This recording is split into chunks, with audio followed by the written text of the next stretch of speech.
뉴스 시작합니다. 저는 동정민입니다. 김민석 국무총리 후보자 인사청문회 오늘이 마지막 날 이틀째인데 결국 맹탕으로 마무리되고 있습니다. 25년 만에 첫 증인이 없는 청문회. 여러 의혹들은 입증된 게 없고 그렇다고 야당이 총리의 자질을 제대로 검증하지도 못했습니다. 털릴 만큼 털렸다는 후보자 그리고 여야 모두 자기 할 말만 하고 끝나는 모양새. 정작 국민들 손에 쥐어진 건 없는 청문회였습니다. 첫 소식 손인혜 기자입니다. 김민석 국무총리 후보자가 어제 새롭게 주장한 장모로부터 받았다는 생활비 2억 원.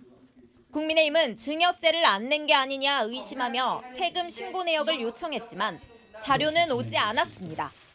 저는 증여세조차도 내지 않겠다는 것은 정말 너무 심하다고 생각합니다. 현금이 오고 가는데 이게 지금 뭘 어떻게 규명해서 증여세를 신고를 했다는 것도 의문이고 이 자금 출처에 대해서 저는 의문투성입니다. 증여세 납부를 하셨다고 후보자께서 말씀을 하신 걸로 제가 기억하고 있는데요. 그거를 납부하셨으면 낼 수 있는 거 아닌가요? 그래서 제가 추가적인 자료 제공 여부는 판단하겠습니다. 결론적으로 저는 내야 할 것은 다 내고 털릴 만큼 털렸다 이렇게 생각을 합니다. 추징금과 채무를 개인 대출로 갚았다는 것도 별도 증빙 자료를 내진 않았습니다. 후보자님, 굉장히 실망스럽습니다. 본인 명의의 금융계좌이기 때문에 제출하겠다 이렇게 말씀하셨어요. 그런데 오늘 오셔가지고 또 제출하지 못하겠다. 사상 첫 증인 없는 총리 청문회. 자료를 제출하지 않으면서 의혹을 확인할 길도 없었습니다. 이 증인이 없는 이 무증인의 25년 만이죠. 국민의힘도 이틀 내내 풀리지 않는 의혹만 앵무새처럼 반복 제기했고 예전에 출판기념회가 어땠는지 몰라도 현재 대한민국 국민의 눈높이에는 맞지 않다. 출판기념회의 취지, 신인 정치인이 알리려고 한 거 아니죠? 민주당은 엄호하기에만 바빴습니다. 차용증까지 쓰시면서 갚으려고 노력을 했고 실제로 빚을 내서 다 갚았습니다. 후보자를 매도할 필요는 없다고 봅니다. 채널A 뉴스 손인혜입니다. 오늘 조국 혁신당 소속 청문위원은 김민석 후보자에게 물었습니다. 국민통합 차원에서 조국 전 대표 사면 어떻게 생각하냐고요. 뭐라고 답을 했을까요? 남영주 기자입니다. 김민석 국무총리 후보자 인사청문위원인 황운하 조국혁신당 의원이 김 후보자에게 조국 전 조국혁신당 대표에 대한 사면 의견을 물어봅니다. 조국 대표에 대한 수사는 표적 수사였고 검찰권 남용이었습니다. 사면 복권이 필요한 것 아닌가라는 그러한 의견들이 김 후보자는 대통령 고유 권한이라면서도 받아두지 않습니다. 검찰권의 오남용으로 인한 피해의 회복 또는 구제라는 측면에서 접근되는 문제는 그건 케이스 바이 케이스 사안으로 그렇게 접근하면 사안별 파악과 확인의 문제가 있지 않겠습니까? 이제 그런 측면이 그건 있을 수 있다고 보고 사건별로 다루는 접근법도 있을 수 있고 국민통합이라는 관점에서 보는 접근법도 있을 수 있고 그러면서도 윤석열 전 대통령이 처벌받을 경우 사면에 반대한다는 뜻도 밝혔습니다. 내란 문제는 국민통합이라는 이름으로 원칙이 훼손되거나 타협될 수는 없는 문제 아닌가. 이어 질의에 나선 배준영 국민의힘 의원이 재차 묻습니다. 조국 전 장관의 사면 문제를 말씀하셨는데 통합의 범주에는 포함되는 것처럼 이제 국무총리 후보자가 말씀하셨는데 사면은 대통령의 고유 권한이긴 하지만은 국무회의 의결 사항입니다. 국민의 어떤 민심은 이번 내란과 관련된 부분, 그 핵심과 관련된 부분에 대한 사면 내지는 어떤 법적 처단을 유예되면 안 된다는 국민의 판단이 있을 것 같다. 국민 통합 관점에서 조국 전 대표 사면 가능성은 있어도 윤석열 전 대통령은 안 된다는 뜻을 재차 밝힌 겁니다. 채널A 뉴스 남영주입니다. 대통령실은 김민석 후보자 별 흠결이 없다는 판단을 하는 것으로 알려졌습니다. 청문 보고서가 채택이 안 되더라도 김 후보자 총리 인준 표결은 여당 주도로 강행될 것으로 보입니다. 백승현 기자입니다. 후보자님, 저희가 참을 만큼 참았습니다. 도대체 이게 뭡니까? 후보자는 우리 인사청문회 자체를 지금 능멸하고 있습니다. 배우자 털고 자녀 털고 친척 털고 지인 털고 지금까지 자료 요청하는 게 아들 돈 어디서 나왔냐라고 하는 소설 쓰고 있고. 오늘 청문회가 마무리되면 곧 청문 보고서 채택을 논의하지만 합의에 이르지 못할 가능성이 큽니다. 국민의힘 인청특위 관계자는 웬만하면 청문 보고서를 채택해 주려고 했는데 이건 도저히 안 되겠다고 했습니다. 민주당은 청문 보고서 채택이 없더라도 빠르게 국회 인준 표결에 돌입할 것으로 전해졌습니다. 이르면 30일 임명동의안을 의결한다는 계획입니다. 대통령실 관계자도 인사청문회를 보니 김 후보자의 결격 사유는 없는 것 같다며 임명동의안이 통과되면 최대한 빨리 임명할 계획이라고 말했습니다. 윤석열 정부 당시 야당이던 민주당은 청문 보고서 채택 없이 밀어붙이던 윤 정부를 비판한 바 있습니다. 문제가 있는 분들까지 무조건 언제까지 경과보고서를 채택해 주라. 그거 안 하면 임명을 강행해야겠다. 이건 말 그대로 국민들하고 이건 대결하겠다는 자세로밖에 보이지 않지 않습니까? 국무총리 후보자의 청문 보고서가 채택된 건 문재인 정부 시절 이낙연 전 총리가 마지막입니다. 보고서 채택 없이도 국무총리 임명동의 표결은 가능하고 167석 민주당 단독 의결도 가능합니다. 채널A 뉴스 백승현입니다.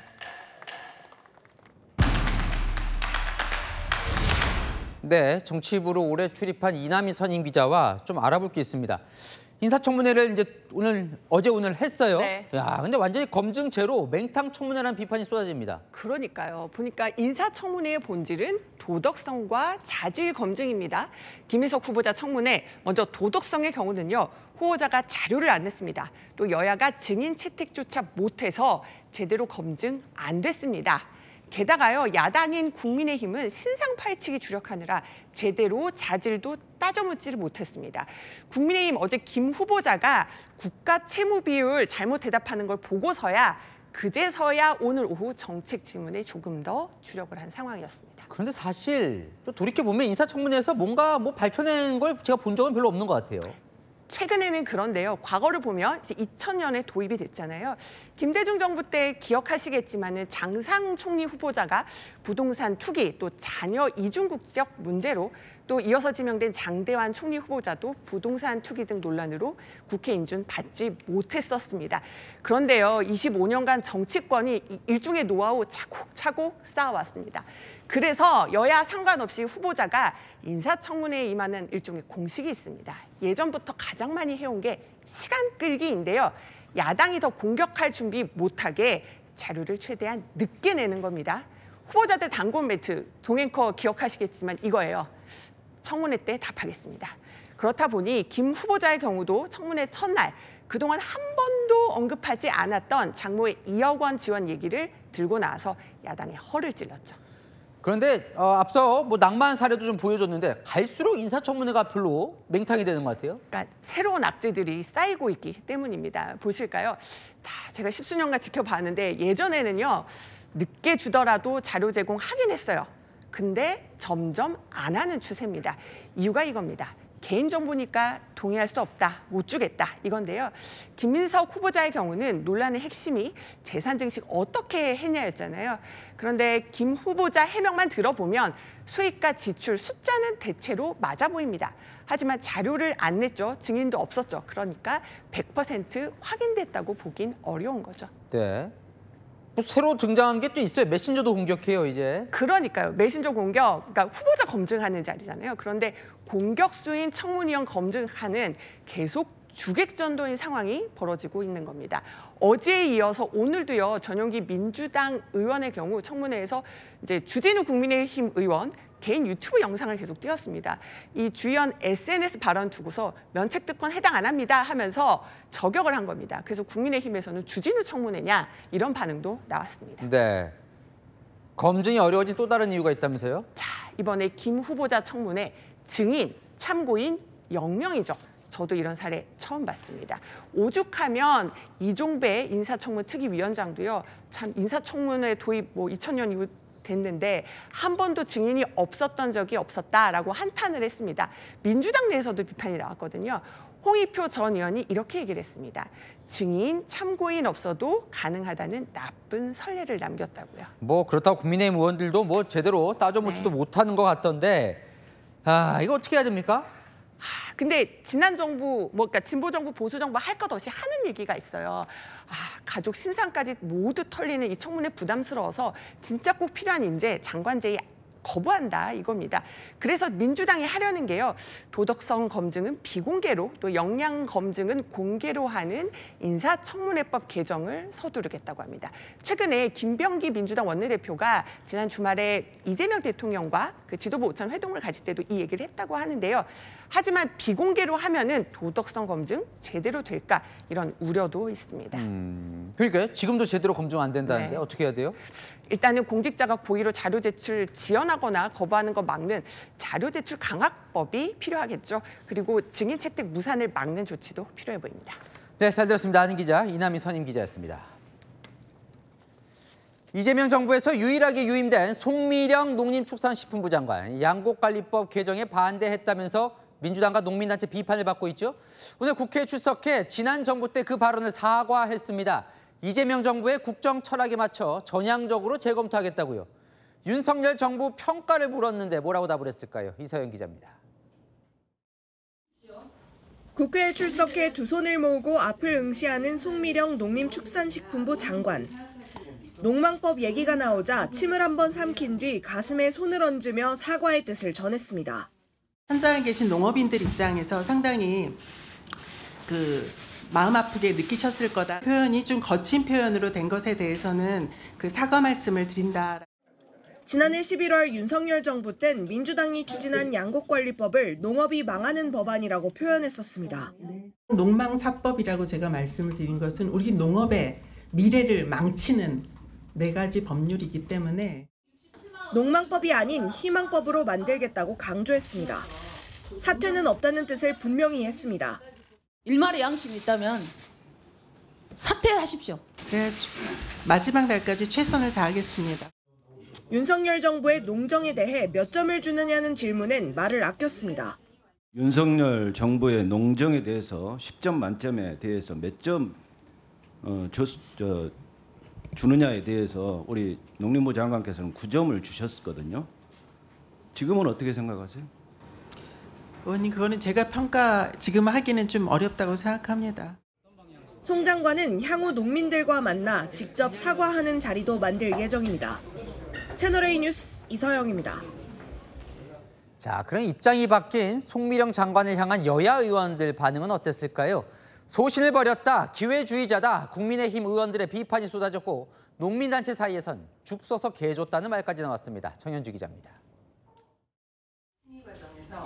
야당은 송미령 농림축산식품부 장관을 향해 소신을 버린 기회주의자라고 직격했습니다. 그간의 소신은 어디로 간 것입니까? 그럼 농망법이 그럼 희망법으로 바뀌는 겁니까? 기회주의적 처신이다라는 비판도 있는 것 같아요. 들어보셨죠? 네, 들어봤습니다. 우리 장관님 사퇴하시는 게 맞다. 저는 이렇게 생각하는데 어떻게 생각하세요? 유인 발표 당시 당황해했던 여당은 한 발 물러났습니다. 국민 통합의 관점에서 정말 어떤 실용적인 어떤 실질적인 그런 걸 취하겠다는 대통령님의 큰 뜻이 있다고 봅니다. 윤석열 정부의 송미령 장관과 이재명 정부의 송미령 장관은 달라야 된다. 전국 농민회, 전북도 연맹 등 농민단체는 죽 써서 개 줄 수 없다며 투쟁을 예고했습니다. 하원호 전농의장은 유임 결정은 광장에 나섰던 농민들의 노력을 배신하고 우롱하는 행위라며 철회하지 않을 경우 트랙터 상경 시위도 불사하겠다고 경고했습니다. 여권에선 송 장관이 정면 돌파해야 한다는 조언이 나왔습니다. 필요하면 만날 수도 있고요. 그런 상황까지 가지 않게 본인이 열심히 좀 이걸 정면 돌파했으면 좋겠습니다. 채널A 뉴스 정현주입니다. 연내해양수산부 부산 이전 대통령 지시 하루 만에 이미 부산 소재 건물 물색에 착수해 후보군까지 마련한 것으로 파악됐습니다. 국민의힘은 졸속 추진이라며 반대하고 나섰는데 부산 지역 전재수 의원의 해수부 장관 지명에 연내 부산 이전까지 지방선거용 논란이 나오고 있습니다. 이준성 기자의 단독 보도입니다. 더불어민주당이 해양수산부가 이전할 부산 소재 임대 건물 후보지 물색에 이미 착수한 것으로 확인됐습니다. 전날 이재명 대통령이 국무회의에서 연내 이전을 검토하라고 지시한 지 하루 만입니다. 당 관계자는 어제 오후부터 중앙당에서 건물을 알아보는 사람들이 많다며 직원 700여 명을 수용할 수 있는 데는 몇 군데 있더라고 말했습니다. 유력 후보지로는 부산역 인근 북항 재개발구역과 부산국제금융센터 등이 검토되고 있습니다. 유력 후보지는 빠르면 이달 말 추려질 것으로 보입니다. 전재수 해수부 장관 후보자 임명 절차가 마무리되는 대로 후보지를 발표하고 이전에 속도를 낸다는 계획입니다. 야당에선 연내 해수부 이전은 졸속 추진이라며 날을 세웠습니다. 너무 졸속으로 하는 거 아닌가에 대한 그런 우려가 있습니다. 야당으로서도 강하게 문제 제기를 하겠습니다. 대통령실을 세종으로 이전하는 게 훨씬 급하다고 생각합니다. 국민의힘에서는 부산 지역구인 전재수 의원을 해수부 장관 후보자로 지명하고 올해 안에 해수부 이전을 밀어붙이는 건 내년 지방선거를 노린 거라고 보고 있습니다. 전 의원의 부산시장 출마설은 지역에도 파다합니다. 한준호 민주당 최고위원은 국민의힘이 내년 지방선거용이라고 딴지를 건다며 야당이 이러는 걸 보니 해수부 부산 이전 효과가 상당할 것이라고 반박했습니다. 채널A 뉴스 이준성입니다. 이재명 대통령 오늘 광주를 찾아 2시간 넘게 생중계 타운홀 미팅을 가졌습니다. 밖에서 고함 치시는 분 들어와서 할 말 하라고도 했는데요. 김혜경 여사와 소록도도 방문했습니다. 홍지은 기자입니다. 이재명 대통령이 취임 후 처음 호남을 찾아 시민들과 소통에 나섰습니다. 좀 어색하죠. 아까 보니까 무한 저거 하면서 여기 참사이었어요. 고함 치던 분 계시던데 마이크 줄 테니까 들어와서 말씀하시라고 하십시오. 오시고 싶은 분들 다 오셔서 하실 말씀을 좀 하시게 하자라고. 광주 군공항 이전 문제를 두고 지자체장 주민들과 생중계 토론에 나선 겁니다. 광주 민간공항과 군공항을 통합해 무안공항으로 이전하려 했지만 소음 피해 등을 우려한 전남 무안 군민의 반대 여론에 11년째 진척이 없는 상태입니다. 무안 군민들이 봤을 때는 지사님은 광주 편입니다. 숫자가 많으니까. 이 대통령은 지자체 간 불신은 국가 단위에서 책임져야 한다며 대통령실 산하에 광주 군공항 이전 관련 TF 설치를 지시했습니다. 시민들과 대화 도중 사법고시 부활 필요성이 언급되자 개인적으로 공감한다고 말하기도 했습니다. 실력되면은 꼭 로스쿨 안 나와도 변호사 자격 검증해서 줄 수도 있는 거죠. 사회적으로 격론이 벌어질 일이라 쉽게 얘기는 못 하겠는데 저는 개인적으로 일정 부분 공감합니다. 이 대통령은 타운홀 미팅에 앞서 김혜경 여사와 함께 전남 고흥군 국립소록도병원을 찾았습니다. 이번 대선에서 소록도병원이 위치한 투표소는 호남 지역에서 유일하게 이 대통령이 국민의힘 김문수 후보에게 패했습니다. 대선 기간이던 지난달 27일 김 여사는 홀로 소록도를 방문해 당선되면 대통령과 함께 오겠다고 약속한 것으로 알려집니다. 채널A 뉴스 홍지은입니다. 트럼프 미국 대통령이 압도적 힘을 내세워 중동 전쟁을 멈춰 세웠습니다. 이스라엘이 이란을 공습하며 시작된 전쟁이 12일 만에 극적인 휴전을 맞았는데요. 휴전 기간에도 소규모 공습이 이어졌지만 트럼프 말 한마디에 곧 잠잠해졌습니다. 워싱턴에서 최주현 특파원입니다. 도널드 트럼프 미국 대통령의 휴전 선언에 이변은 없었습니다. 이란과 이스라엘이 각각 12시간씩 차례대로 휴전 절차를 밟은 뒤 우리 시각으로 오후 1시부터 전쟁이 중단된 겁니다. 이로써 지난 13일 시작된 양국 충돌은 12일 만에 멈췄습니다. 트럼프는 양측이 단계적 휴전에 돌입한 직후에도 소규모 공습으로 충돌을 이어가자 욕설을 쓰며 불만을 드러냈습니다.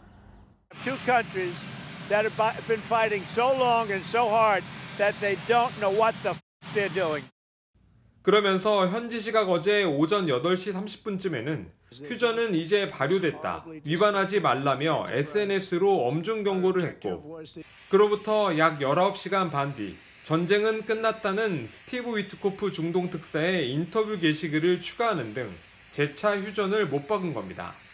힘으로 양측이 휴전을 이끌어낸 뒤 추가 경고까지 더해 잡음을 잠재웠다는 평가가 나옵니다. 미국은 일시적으로 폐쇄했던 예루살렘 주재 미국 대사관도 이날 다시 열었습니다. 이스라엘은 팔레스타인 가자 지구에 집중하겠다고 밝혔고 이란은 핵 협상 가능성을 열어두는 등 양측 모두 잡음 없이 한 발씩 물러나는 모습을 보였습니다.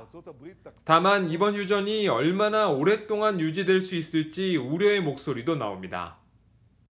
미국 현지 매체들은 트럼프의 승리처럼 보이는 휴전 곳곳에 함정이 남아있다며 중동의 미래가 불확실한 상황에서 트럼프의 숙제도 끝난 게 아니라고 평가했습니다.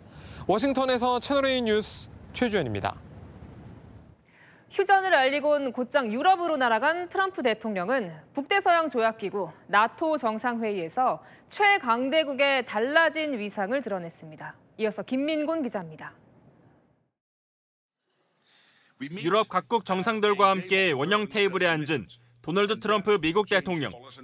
현지 시각 오늘 오전 네덜란드 헤이그에서 진행된 북대서양 조약기구 나토 정상회의 모습입니다. 나토 수장인 마크 류터 사무총장은 오늘 공식 회의 시작 전부터 트럼프의 별도 만남을 요청해 중동에서의 휴전 성과를 극찬했습니다. You are a man of strength, but you're also a man of peace. And the fact that you are now also successful in getting this ceasefire done between Israel and Iran. 어제 사전 만찬 자리에선 주최국인 네덜란드 국왕이 직접 나서 트럼프를 환영했습니다. Mr. President, it means so much to us to welcome you in our home tonight.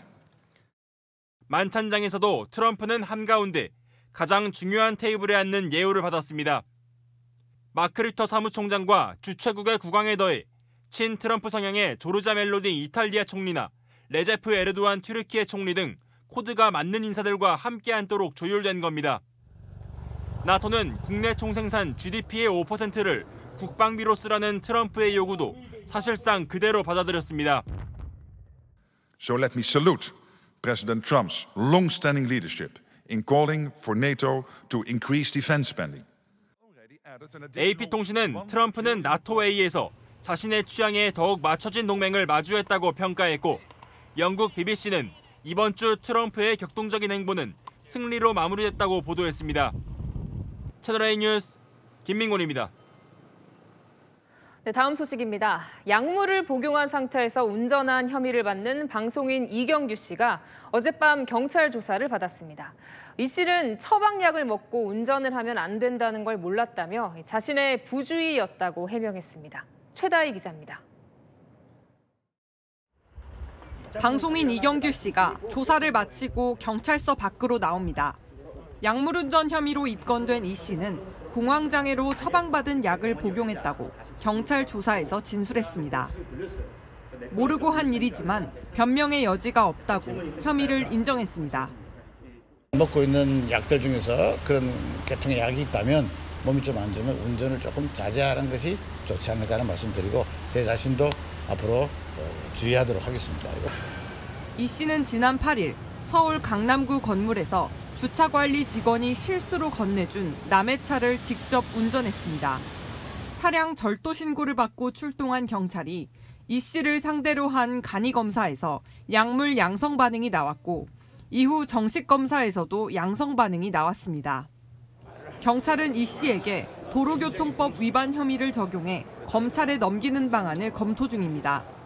마약이 아니고 정상적으로 처방받은 약물이라도 복용으로 집중력과 인지력이 떨어져 정상적으로 운전이 어려울 때는 운전하면 안 된다는 도로교통법 규정을 적용할 걸로 보입니다.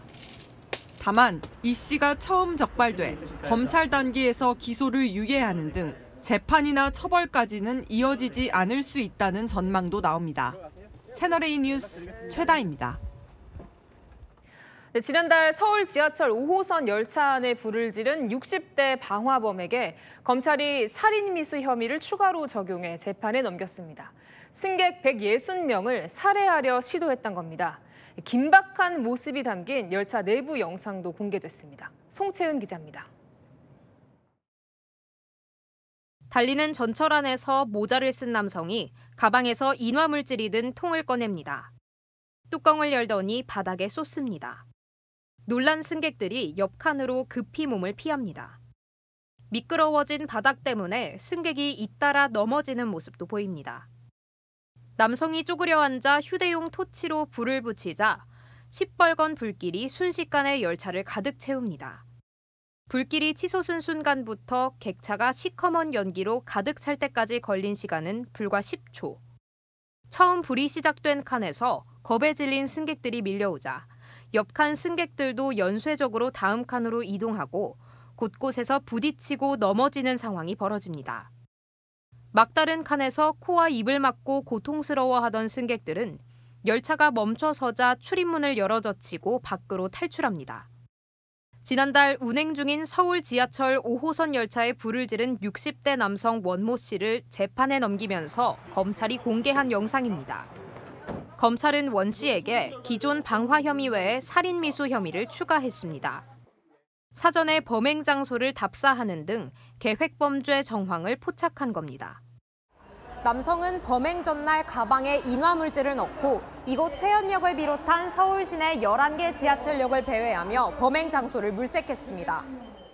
또 열차가 한강 및 터널 구간을 통과할 때 불을 지른 것도 승객이 질식하거나 압사할 가능성을 염두에 뒀다는 게 검찰 판단입니다. 채널A 뉴스 송채은입니다. 도심 곳곳에서 큰 부리 까마귀가 사람을 공격하는 사례가 늘고 있습니다. 요즘이 번식기라 더 공격적이라고 하는데요. 어떻게 대처해야 하는지 이다혜 기자가 알려드립니다. 울산 동구의 한 도로. 까마귀가 나타나 지나가는 시민의 머리를 가격합니다. 깜짝 놀라 고개를 숙입니다.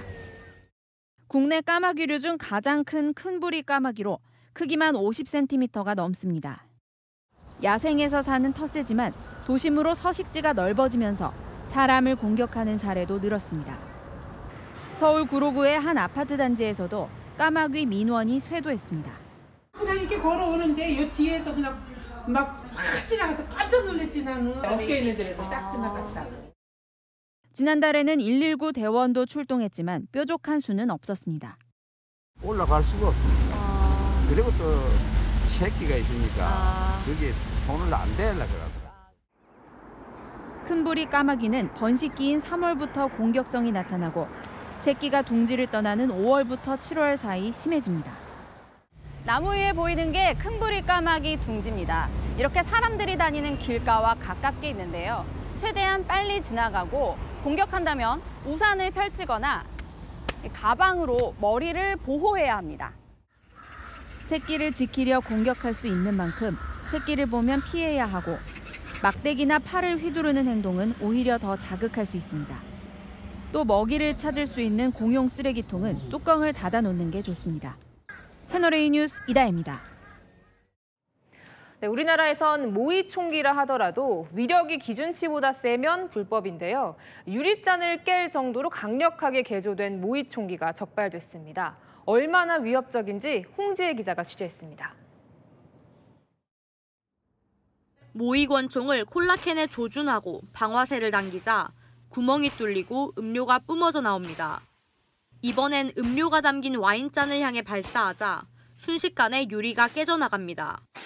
경찰이 모이총기 판매업자에게 압수한 총에 플라스틱 비비탄을 넣어 쏜 결과입니다. 겉모양은 군인이나 경찰이 사용하는 실제 총기와 구별하기 어려울 정도고 불법 개조돼 파괴력이 모이총기 허용치의 최대 7배를 넘는 총도 있습니다. 복사용지를 여러 장 겹쳐놓고 비비탄을 발사해 위력을 알아봤습니다. 1m 거리에서 불법 개조된 총기를 써봤는데요. 종이 15장이 뚫렸습니다. 사람이 맞았다면 치명적 부상을 당할 수도 있습니다. 혹시라도 안구에 쏘게 되면 실명까지 이를 수가 있을 것이고 상당히 파괴력이 있기 때문에. 경찰이 압수한 불법 총기는 820정, 시가로 2억 원 상당에 이릅니다. 중국 등지에서 수입해와 온라인 중고장터나 자체 쇼핑몰에서 정당 50만 원에서 200만 원까지 받고 팔았습니다. 경찰은 판매업자 등 3명을 총포화약법 위반 혐의로 입건해 조사 중입니다. 채널A 뉴스 홍지혜입니다. 경기 양주의 맑은 개천이 우윳빛처럼 탁하게 변했습니다. 물고기가 떼죽음했을 정도였는데요. 지자체는 상류 공장에서 오염수를 방류했을 가능성을 조사하고 있습니다. 최다함 기자의 단독 보도입니다.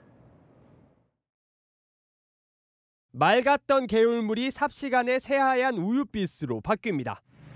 하얗게 변한 물이 하류 방향으로 계속 흘러갑니다. 이 물이 지난 곳에는 물고기가 몸을 뒤집어 고통스러워하고 물 위에 둥둥 떠 있는 모습도 보입니다. 경기 양주시 유양천이 우윳빛 액체로 뒤덮인 건 그제 오후 6시쯤. 물고기가 있나 없나 봤더니 갑자기 하얀 게 막 둥둥 떠서 막 내려오는 거예요. 이게 한 2-3시간 동안은 계속 끝이질 않고 흘러 내려왔다고요. 유양천은 중랑천의 지류로 한강까지 흘러갑니다. 양주시청은 상류 공장단지에서 오염수가 방류된 걸로 보고 조사에 착수했습니다. 배출원이 어떤 공장인지 파악하는 데 어려움을 겪는 걸로 전해졌습니다. 어제부터 시에서 나와가지고 단속을 해봤는데도 자세한 걸 몰라요. 양주시청은 개천에서 정체불명의 액체를 채취해 성분 분석을 의뢰했다며 오염물질 배출처를 찾아 경찰에 고발할 방침이라고 밝혔습니다. 채널A 뉴스 최다함입니다. 최근 소방 공무원을 사칭한 사기가 기승을 부리고 있습니다. 업체와 짜고 자영업자들에게 물건을 대신 사달라고 한 뒤 잠적하는 수법인데요. 김민환 기자가 보도합니다. 철물점을 운영 중인 김정현 씨는 지난 4월 사다리 10개를 사겠다는 전화를 받았습니다. 어제 그 사다리 때문에 전화 주셨었는데 왜 시에 오신다고 했습니까? 저는 7시에 간다고 했어요. 주문자는 자신의 소속을 소방본부라고 소개했습니다.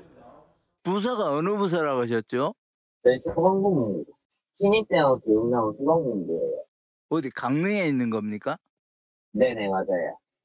수상함을 느낀 김 씨. 소방본부는 강릉이 아니라 춘천에 있기 때문입니다.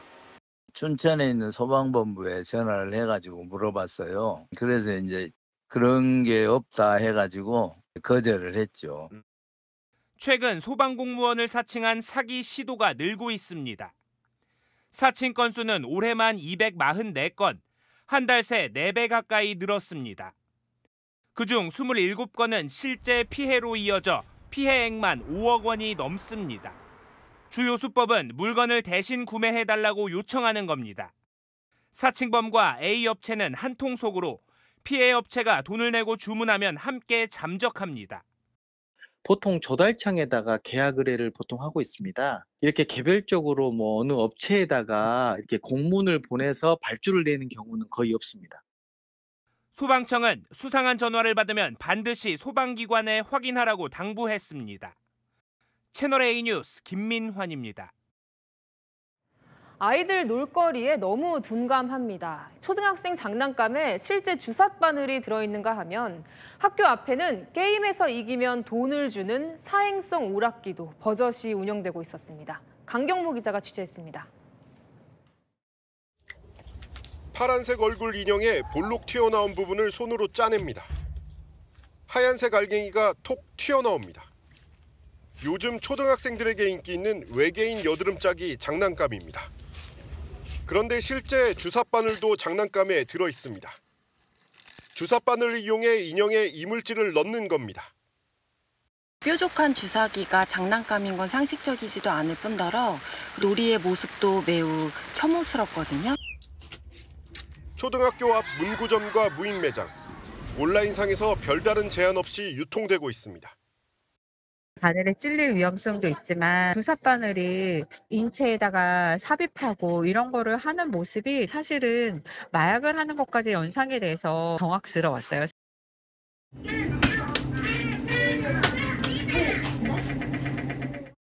초등학교 인근 무인 편의점에 설치된 오락기입니다. 가위, 바위, 보 게임에서 이기면 100원짜리 동전이 쏟아집니다.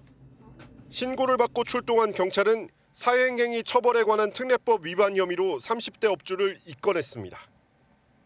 업주는 불법인 줄 몰랐다고 진술한 걸로 전해졌습니다. 경찰은 오락기와 100원짜리 동전 23개를 압수했습니다.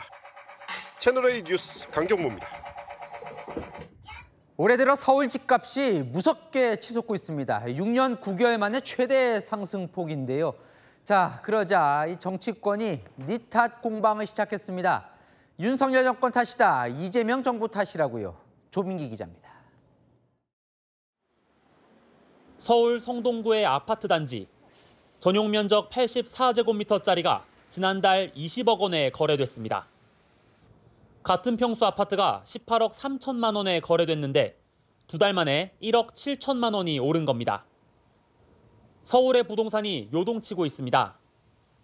서울 아파트 값은 20주 연속 올라 매매 가격은 6년 9개월 만에 최대 상승폭을 기록했습니다. 부동산 값이 들썩이자 여야는 내탓 공방을 벌였습니다. 여당은 윤석열 정권, 오세훈 서울시장 탓으로 돌렸습니다. 전 정권의 양도세 중과 완화, 서울시의 성급한 토어제 해제 등이 급등세에 기름을 부었다는 겁니다. 서울의 집값 상승은 윤석열 정권과 오세훈 서울시의 부동산 정책의 결과입니다. 윤석열 정권은 부동산 경기 부양을 위해 그동안 선심성 정책을 남발해왔습니다. 국민의힘은 집값도 남탓만 하냐며 맞받았습니다. 강남은 과열되고 지방은 얼어붙는 양극화 이재명식 정책이 만든 참사입니다. 정책은 없고 핑계만 남는 정권, 국민은 더 이상 핑계로 포장한 무능을 견디기 어렵습니다. 안철수 의원도 서울 집값이 모두 불장인데 정작 소방수가 안 보인다며 시장이 완전 연소될 때까지 방치해 집값 난민을 양산할 생각이냐고 지적했습니다. 채널A 뉴스 조민기입니다. 오르는 집값을 잡으려면 집을 더 지어야 할 텐데 이 건설 현장엔 한파가 몰아닥쳤습니다. 올 들어 건설사 폐업만 200곳이 넘습니다. 임종민 기자입니다. 펜스 뒤로 반쯤 짓담한 건물이 방치되어 있습니다. 중장비들도 죄다 멈췄습니다. 시공사 워크아웃에 공사가 1년이 넘도록 재개되지 못하고 있는 겁니다. 기회도 없죠. 빨리 좀 했으면 좋겠는데. 경기권 주요 주택개발단지인 평택에서도 공사가 중단되긴 마찬가지입니다. 병원 자리라든지 학교 부지 쪽 고등학교 부지 계약성이 있었는데 지금 무기한 연기된 게 그게 많아요. 미분양 아파트가 늘고 있는 지방은 더 심각합니다. 분양과 정산이 늦어진 데다 새 일감까지 줄면서 올 들어 폐업한 건설업체만 214곳. 건설업은 고용 창출 효과가 크고 일용직 비율이 높아 사회고용 안전망 역할을 하지만 건설업 취업자는 1년 전에 비해 10만 명 넘게 감소했습니다.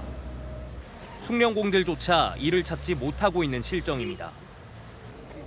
수도권에서 규모가 가장 큰 건설 인력 시장인 서울 남구로역입니다. 보시다시피 이른 새벽부터 일자리를 찾기 위한 많은 인력이 모였는데요. 하지만 건설 경기 한파에 실제 공사장으로 향하는 인력은 소수에 그칩니다. 전국 현장이 좋았는데 일이 없지. 일이 없으니까 단가도 내려가고 좀 나이 먹어도 밀려나고. 연관 업종까지 줄줄이 타격을 받고 있습니다. 중장비를 대여하는 한 업체는 공공기관 발주로 겨우 버티는 형편입니다. 건축은 아예 없어요.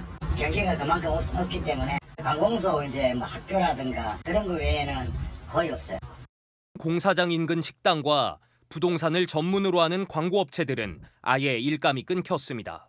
공사장은 옛날엔 좀 오긴 했었는데요. 요즘 많이 줄었어요. 거의 없어진 편이라고 보시면 돼요. 광고라든가 또는 마케팅 이런 쪽에서의 어떤 수요는 같이 깜깜한 상태라고 보시면 되겠습니다. 1997년 IMF 외환위기 이후 최악의 건설 한파에 연관된 상권과 업종까지 공멸할 수 있다는 위기감이 나옵니다.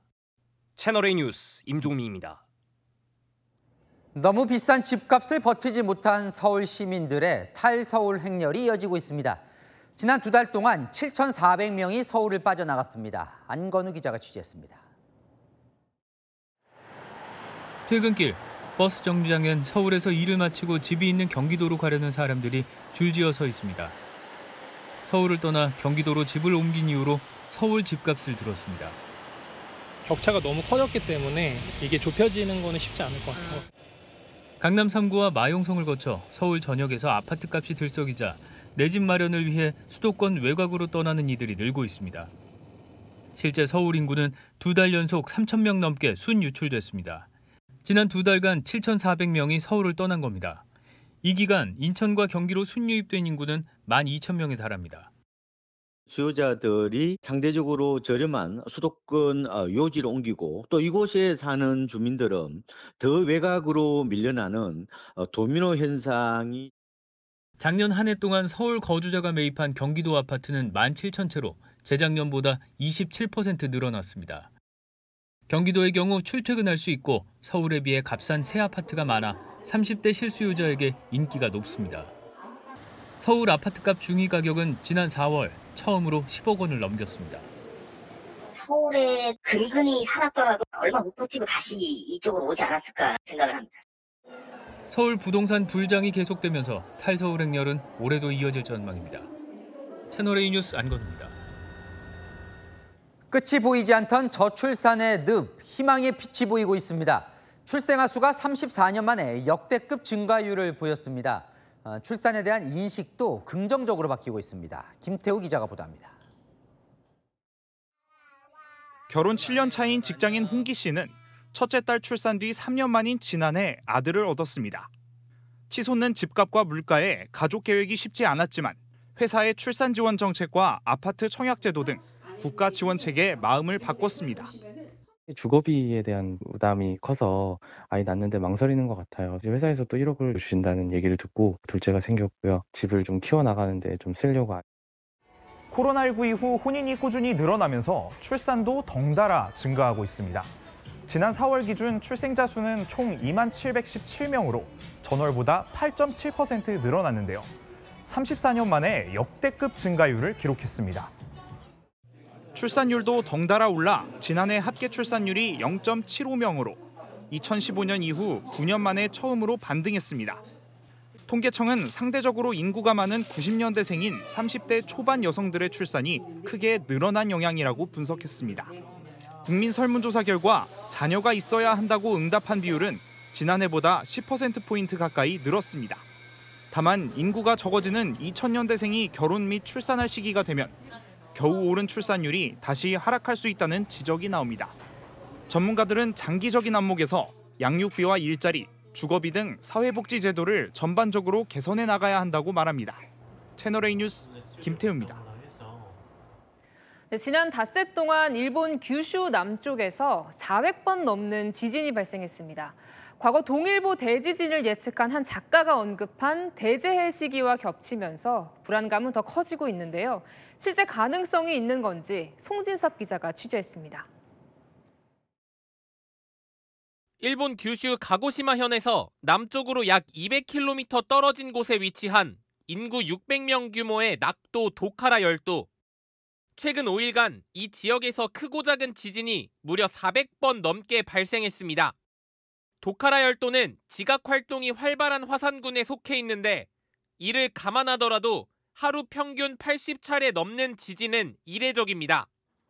지난해 8월에는 규슈 가고시마현 미야자키에서 규모 7.1의 강진이 발생해 100년 주기로 일어난다는 난카이 대지진 주의보가 처음 발령된 바 있습니다. 일본에서는 이번 도카라 열도의 이딴 지진이 난카이 대지진의 전조가 아니냐는 불안감이 확산되고 있습니다. 분절들이 활동을 한 지가 굉장히 오래됐어요. 큰 지진이 일어난다고 해서 이상하진 않아요. 특히 2011년 3월 동일본 대지진을 정확히 예측했던 일본의 한 작가가 4년 전 2025년 7월 5일 대재해 발생을 예언하면서 우려는 더 커지고 있습니다. 지지통신 등 일본 언론들은 지난달 홍콩 방일객 수가 전년 대비 11% 준 것이 이런 불안감의 이유 중 하나라고 보도했습니다. 우리나라 관광객들도 우려를 나타냅니다. 일본 여행 계획이 있었는데 아무래도 어머니도 걱정이 많으시고 주위에서 반대도 많고 저도 좀 꺼려져서 現在の科学的知見では日時と場所、大きさを特定した地震予知は不可能です。デマと考えられますので、そのような情報で心配される必要は一切ございません。 이에 대해 일본 기상청은 예언은 루머일 뿐이라고 일축했습니다. 채널A 뉴스 송진섭입니다. 아마존 창업자이자 세계적 부호 제프 베이조스가 이탈리아 베네치아에서 초호화 결혼식을 준비했는데요.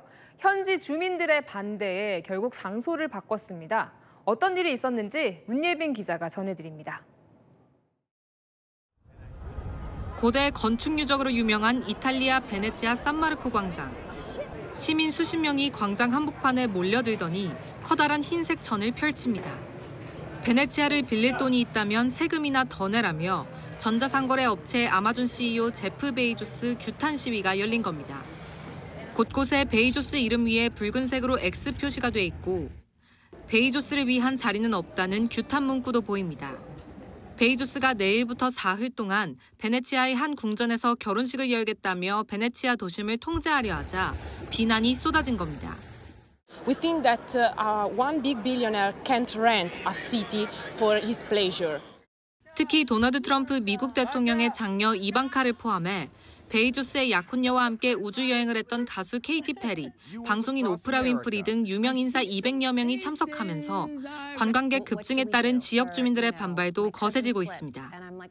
이에 베이조스는 사방이 물로 둘러싸인 도시 외곽의 전시장으로 식장을 옮기기로 했습니다. 베이조스는 전부인과 이혼 후 6년 2개월 만에 재혼하는 것으로 상대는 방송인 출신 로렌 산체스입니다. 현지 언론들은 이번 결혼식 비용이 우리 돈으로 약 1,000억 원에 이를 것으로 보고 있습니다. 채널A 뉴스 문예빈입니다. 그리스 키오스 섬에서 발생한 대형 산불이 사흘째 이어지고 있습니다. 소방 인력을 총동원하고 있지만 강풍 탓에 불길이 잡히지 않고 있습니다. 박선영 기자가 보도합니다. 바다 파라솔과 벤치 위로 뿌연 연기가 자욱합니다. 시뻘건 불길은 산등성이를 가득 메웁니다. 현지 시각 22일 그리스 동부 에게해 키오스 섬에서 산불이 발생해 사흘째 이어지고 있습니다. 그리스 정부는 키오스 섬에 비상사태를 선포하고 소방관 400여 명과 11대의 항공기 등 각종 장비를 긴급 투입해 진화 작업을 벌이고 있습니다.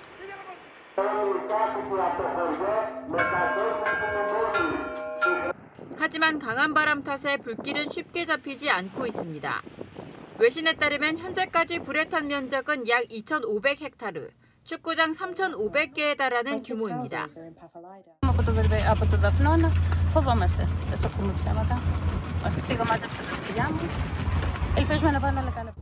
방화 가능성까지 제기되는 가운데 당국은 진상조사에 착수했습니다. 오토바이 수십 대가 도로를 점령한 채 질주합니다. 그런데 맞은편에서 흰색 차량 한 대가 빠르게 달려오더니 오토바이 무리를 그대로 들이받습니다. 잇따른 충돌 끝에 차량은 가까스로 멈춰섭니다. 현지 시각 21일 아르헨티나 마르델 플라타에서 폭주족 오토바이 수십 대가 자동차와 충돌해 오토바이 운전자 한 명이 숨졌습니다.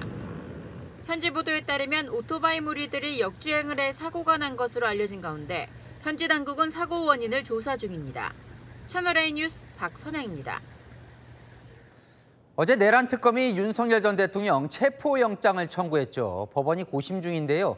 이 특검은 체포영장 나오면 곧바로 강제 구인에 나서겠다며 준비 중이라고 합니다. 특검 사무실에 김지윤 기자가 나가 있습니다. 자, 김 기자, 그러면 오늘이라도 이 특검이 윤 전 대통령 체포에 나설 수도 있는 거예요? 네, 조은석 내란 특검팀은 체포 영장이 발부되는 대로 윤 대통령 체포에 나서겠다면서 하루 종일 법원 결정을 기다렸습니다. 하지만 아직까지 체포 영장 발부 소식은 전해지지 않고 있습니다. 윤 전 대통령의 체포 영장 심사는 서울중앙지법 영장전담 재판부가 하고 있습니다.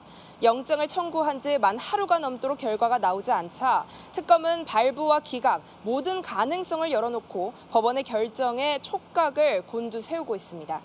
특검은 오늘 밤늦게 체포영장이 발부되는 상황도 대비 중인데요. 야간에는 윤 전 대통령 경호 인력이나 사저 주변 윤 전 대통령 지지자들과의 대치나 충돌 가능성을 우려해서 일러도 내일 오전에나 영장 집행에 나설 가능성이 높습니다. 법원이 체포영장을 기각하면 사유 등을 분석해서 영장 재청구 여부 검토에 들어갈 전망입니다. 특검은 체포영장 청구와는 별개로 윤 전 대통령 출국 금지 조치도 했습니다. 특검으로 사건이 이첩된 이후에 윤 전 대통령의 출국 가능성을 사전에 차단할 필요성이 있다고 판단한 데 따른 조치인데요. 윤 전 대통령 변호인단은 특검의 체포영장 청구가 위법하다고 반발하면서 법원에 체포 적부심을 청구하는 방안도 검토 중입니다. 지금까지 서울 고등검찰청에서 전해드렸습니다. 윤석열 전 대통령 파면을 선고한 문형배 전 헌법재판관 퇴임 이후에도 특강 활동을 이어가고 있는데요. 자, 오늘 교사들을 대상으로 강연이 있었는데 그 앞에서 보수단체와 진보단체가 충돌했습니다. 허준원 기자입니다. 문형배 전 헌법재판관을 비판하는 현수막을 든 보수단체 회원 수십 명이 구호를 외칩니다. 문형배를 강력하게 규탄한다! 문 전 재판관이 오늘 울산을 찾아 교직원 대상 특강을 하기로 하면서 반발하고 나선 겁니다. 지금 대한민국의 헌법을 농단했던 사람입니다. 이런 교육을 한다, 이거는 어불성설이고. 앞서 진보단체들은 기자회견을 열고 이번 특강이 교육 현장의 헌법 가치를 구현하기 위한 것이라고 감쌌습니다. 민주주의와 이 교육의 자주성을 훼손하는 그러한 위험한 행동으로 저희는 보고 있습니다. 다른 특강에서 새 정부의 우선 과제는 분열된 사회통합이라고 언급하기도 한 문 전 재판관. 오늘은 공무원의 자격을 강조했습니다. 그 가격을 전환할 사람, 그 사람이 공무원이고 그걸 못 하는 사람이 공무원이 아니에요. 국민의 요구를 충족시켜주는 사람이 잘하는 거고. 이어 교사의 정당 가입 등 정치 기본권과 관련해선 아직은 염려되는 부분이 적지 않다고 말했습니다. 채널A 뉴스 허준원입니다. 성혜랑 기자와 여랑야랑 시작합니다. 첫 번째 주제 보겠습니다. 자, 김민석 총리 후보자 청문회 카메라 바깥이 더 뜨거웠다는 건 무슨 말일까요? 네, 청문회에선 질문과 답변 모두 마이크 앞에서 오가죠. 하지만 진짜 신경전은 이 카메라 바깥에서 벌어집니다. 끼어드시지 마라. 그렇게 말씀을 드렸더니 간사가 말하는데 끼어든다. 그래서 제가 간사가 벼슬이에요? 다들 닭벼슬에 있는 것만 벼슬이 아니에요. 개인의 사생활 자주 왔습니다. 손해배 유학자로 관련 없다라고 왔어요. 말씀하세요. 예. 무슨 말 한 거예요? 마이크가 안 들린다고 해가지고 계속 떠들고 계세요. 조용히 좀 해요. 했더니 야 조용히 해. 혼잣말로. 미친 거 아니야? 곽 의원 죄송하다고 하면서도 이 사과 속에 민주당이 발언 끼어들게 한다는 비판도 슬쩍 넣은 것 같죠. 마이크 앞에서뿐만 아니라 저렇게 밖에서도 많이 싸우는군요. 네, 또 늦은 밤까지 청문회가 진행되다 보니까 끝까지 지켜보기 힘들잖아요. 그 사이 카메라가 놓친 장면을 다시 꺼내는 의원도 있었습니다. 김민석 후보와 함께 인사청문회를 준비를 했고 통과가 돼서 같이 국정 운영을 해야 되는 저 직원들의 태도를 한번 보십시오. 너무 지속적으로 의원이 질의하고 있는 순간에도 계속 휴대폰을 만지작거리며 무슨 왕조시대도 아닌데요. 11시 반까지 했기 때문에 자세가 흐트러질 수 있다고 봅니다. 마이크 통해서 전달되는 말만 중요한 게 아니죠. 태도, 말투, 끼어드는 순간까지 그 청문회장의 공기, 국민 눈엔 다 잡힙니다. 네, 다음 주에 보겠습니다. 자, 송미령 장관이 유임됐다가 아주 홍역을 치르고 있어요. 네, 송미령 장관이 유임되자 이 한 국민의힘 의원이 저에게 이렇게 묻더라고요. 장관 자리가 그렇게 좋나? 이 진보당 의원이 아예 대놓고 물었습니다. 임기하신 지 거의 2년여 돼가는데 1년 반. 1년 반. 네, 2년여라고 말씀하시지 않았습니까? 서달지 말고 제 듣고 말씀하십시오. 농업을 파탄시켰던 그 사과 한마디가 인제서야 나왔네요. 참 답답하네요. 장관 자리가 뭐 그렇게 좋은 자리인지 참 그렇습니다. 저렇게 계속 혼나면서도 한다고 하니까 또 그런 얘기가 나오는 것 같아요. 네, 송미령 장관 과거 농업사법을 이 농망법이라고 한 것에 대해서 사과하기도 했죠. 국민의힘 의원들은 정말 섭섭해하는 것 같습니다. 이렇게 손바닥 뒤집듯 입장을 바꾸는 것은 이전 정부에서 소신껏 일해왔던 다른 공무원들에 대한 모욕이라고 저는 생각하는데 어떻게 생각하세요? 소신까지 바꿔가면서 농업의 미래를 망치려는 사람이 장관 자리에 있는 것은 저는 바람직한 일은 아닌 것 같습니다. 장관님 스스로 바꾸지 않습니다, 의원님. 이제부터가 진짜 소신 시험되겠죠? 네, 하나 더 보겠습니다. 자, 여랑야랑이 골프장이 나왔습니다. 95세 누가 나이스 샷을 날렸을까요? 네, 고 김대중 전 대통령의 최측근이자 동교동계 좌장인 권노갑 김대중 재단 이사장입니다. 올해로 95살이죠. 어제 오후 인생 첫 이글샷을 기록했다는 소식이 화제가 됐습니다. 이글샷이요. 와, 정규 타수보다 2타를 덜 쳤다는 거네요. 네, 맞습니다. 무려 125야드, 그러니까 114m 거리에서 두 번째 친 샷이 그대로 홀에 들어간 거죠. 프로에게도 어려운 샷인 만큼 이렇게 증서도 받았고요. 1930년생인 권 이사장, 60대 초반에 골프를 시작했다는데요. 김대중 대통령 모시다 보니까 골프를 못 치고 대통령이 정계 은퇴하시고 영국 가실 때 시작했어요. 나이는요 많고 적고가 문제가 아니라 하고자 하는 그 도전정신이 있어야 되고 몸 관리를 항상. 지금 보시는 영상이 평소 권 이사장이 골프를 치는 영상인데요. 힘과 여유 다 느껴지죠? 영문학 석사 학위를 83세에 받았다던데 정말 배우면 끝이 없네요. 네, 지금은 또 박사에 도전하고 있다고 합니다. 골프와 정치의 공통점 저희가 물어봤습니다.